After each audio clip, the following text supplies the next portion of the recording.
besser, zusammen ist besser. Okay.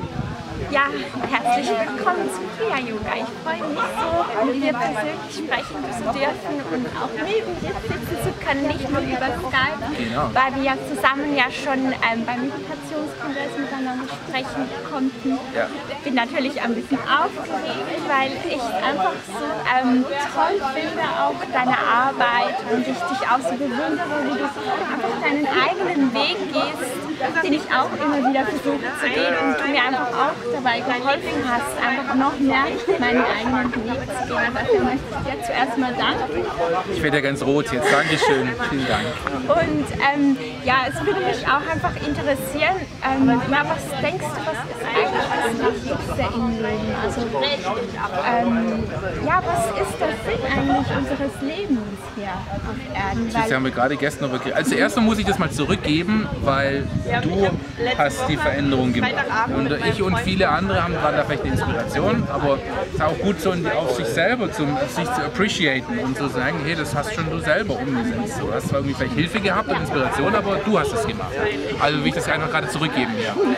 Der Sinn des Lebens. Wir haben gestern darüber geredet. Es gibt verschiedene, ich glaube 7 Basic Human Needs, also 7 wichtige so Verlangen von uns Menschen, egal welcher Kultur und wo du lebst. Und ich kriege es nicht alle 7 zusammen, aber eine war irgendwie so Signifikanz, dass einfach dein Leben Bedeutung haben soll.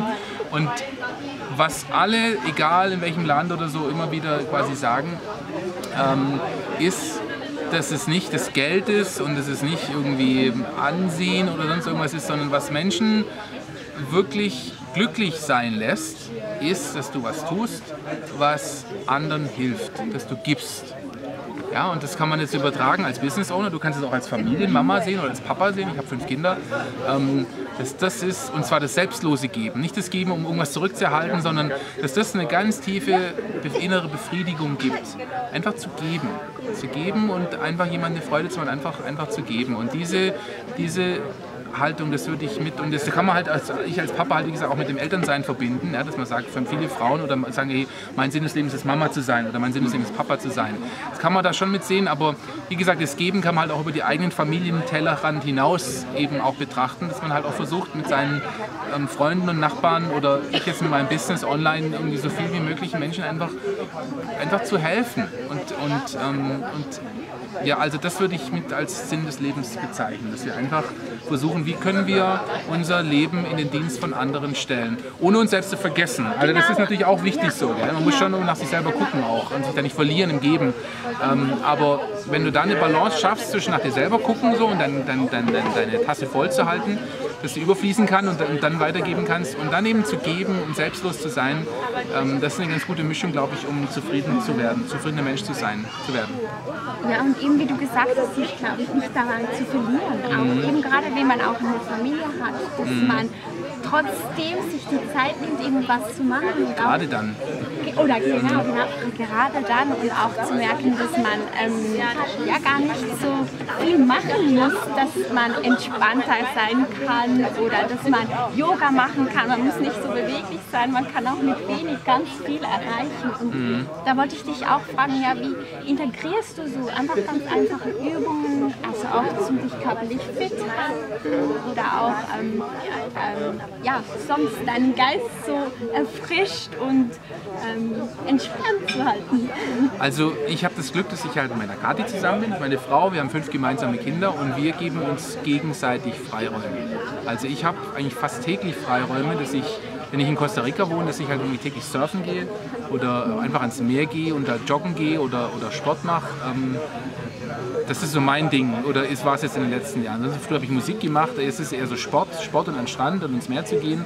Und die Kathi liebt Yoga und Zumba zum Beispiel zu machen. Also die macht irgendwie regelmäßig Yoga und Zumba. Und sie kriegt mit mir den Freiraum, dass sie mir den Rücken frei hält und dann geht sie aber weg und dann nehme ich alle Kinder quasi. Und also wir uns ist es beiden wichtig, um eben, wir homeschoolen auch unsere Kinder, um wirklich präsent zu sein und lustvoll mit den Kindern Zeit zu verbringen, ist es auch wichtig, also für mich auch wichtig, dass ich echt immer wieder auch einfach selber sein kann, alleine sein kann, nur ich.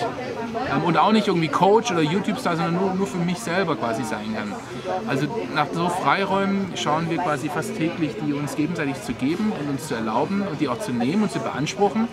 Und ich glaube, dadurch habe ich eben die Kraft, ja, für meine Kinder da zu sein und eben auch hier auf YouTube für euch alle oder auf so Meetups und sowas zu sein. Ja. Super.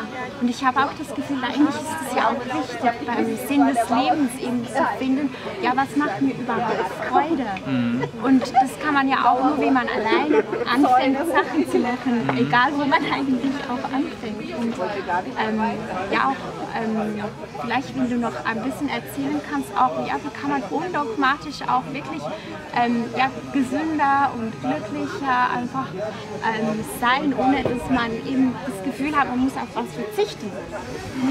Ich hatte mal, waren es fünf Geheimnisse für wirkliche Gesundheit und Glück. Also das eine ist auf jeden Fall Ernährung. Guck, dass du halt irgendwie weniger Fleisch und Junk und Scheiß isst und halt einfach dich gesund und natürlich ernährst. Kein Zucker oder wenig Zucker, wenig Milchprodukte. Also Ernährung wäre ein Punkt. Ein Punkt wäre Ernährung. Der zweite Punkt wäre Sport. Dass du halt schaust, dass du Sport machst. Und da würde ich wieder 3 Unterpunkte zu Sport. Ist Beweglichkeit, Ausdauer und Kraft. Auch da wieder eine Balance reinzubringen. Also Nummer 1 Ernährung, Nummer 2 ist Sport. Nummer 3, besonders hier im Westen, ist Entschleunigung, Entstressung, dir Zeit nehmen. Weil hier in Deutschland muss man eigentlich niemand erzählen, dass du mehr machen musst und schneller arbeiten musst, sondern eher mal hier weniger zu machen. Und mal rauszugehen in die Natur und einen Baum zu umarmen oder irgendwie sowas. Also Entschleunigung, Entstressung ist Nummer 3. Nummer 4 ist die Natur. Sage ich immer, dass auch du wirst auch nicht wirklich glücklich und gesund, wenn du nur drin in irgendwelchen Neonröhren, Räumen sitzt. Also regelmäßig draußen barfuß zu sein, draußen zu sein, draußen Sport zu machen. Und Nummer 4 und Nummer 5 ist so eine innere Mindset und Gefühlsheilung oder so. Wenn du quasi Groll hast deinen Eltern gegenüber, dann wirst du auch nie gesund und glücklich werden. So. Oder einen scheiß Job hast, den du hast, oder Ärger hast mit deiner Freundin, mit deiner besten Freundin oder Freund oder sowas. Also dass man schaut, dass man so seine zwischenmenschlichen Beziehungen da irgendwie regelmäßig auskehrt und Reinigung betreibt. So. Und das waren 5 Punkte, die ich mir mal irgendwie überlegt habe, seinerseits irgendwie zur Gesundheit und Glück. Danke vielmals. Sehr gerne. Das ist ja inspirierend. Ich würde dich gerne umarmen. Sehr gerne. Macht's gut, ihr Lieben. Macht's gut, ihr Lieben. Ciao, ciao. Ganz viel Kraft und Liebe auf eurem Weg.